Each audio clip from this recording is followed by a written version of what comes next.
ला इलाहा इल्लल्लाह, ला इलाहा इल्लल्लाह। तो देखिए, शरीयत के अंदर ये जो हुदूद हैं अल्लाह तबारक व ताला ने इसके अंदर शरीयत का मिजाज यूं ही रखा है कि हद्दल वसा पर्दा पोशी हो। क्योंकि ज़िना अगर कोई कर लेता है, एक आदमी और एक औरत का फ़ेल है, लेकिन जब उनके ऊपर हद जारी होती है तो हद के अंदर बताया था कि यार जान भी जाती है, हाँ, और साथ साथ कभी उज़वा तलफ़ होता है और कभी कभार इज़्ज़त चाली जाती है, इंसान जलील हो जाता है। तो पर्दा पोशी का उनसर इसमें ज़्यादा है। तभी अल्लाह के रसूल ने हदीस में फरमाया कि फ़ज़रउल हुदूद बिमस्तताअतुम, जितनी तुम्हारी ताकत है हुदूद को कायम ना करो, पर्दा पोशी करो एक दूसरे मुसलमान की।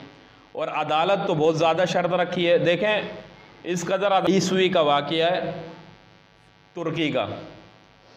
एक काजी थे, उनका नाम था शमसुद्दीन मोहम्मद हमज़ा, वक़्त के काजी उल क़ुज़ात।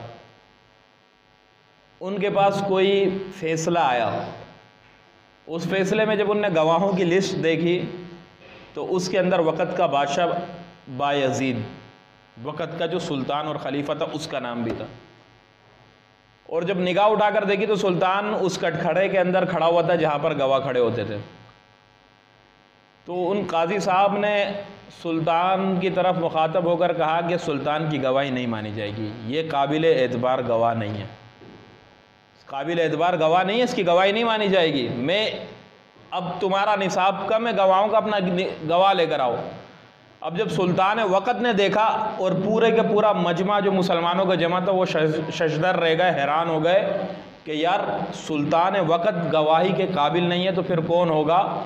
तो सुल्तान भी क्या हुआ, हैरान हुआ। और सुल्तान ने पूछा कि काजी साहब, आखिरकार मेरे अंदर ऐसी कौन सी बुराई है, किस वजह से आपने कहा कि मैं शहादत के काबिल नहीं हूँ।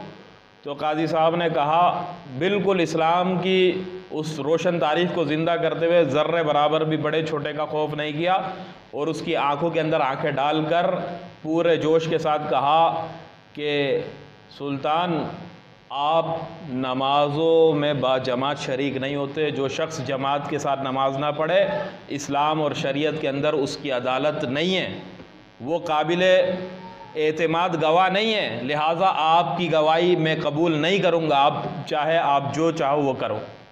तो जब सुल्तान ने ये बात सुनी तो सर झुका लिया और कहा कि वाक़ियतन काजी साहब आपने सच कहा, आपने सच कहा। लिहाजा अपने खादिमीन को हुक्म दिया कि मेरे महल के सामने मस्जिद बनाओ, और आलीशान मस्जिद बनाई गई और पहली सफ़ के अंदर जगह मुतय्यन की। वो कहा कि अब आइंदा के बाद कभी भी जमात नहीं छोड़ूंगा।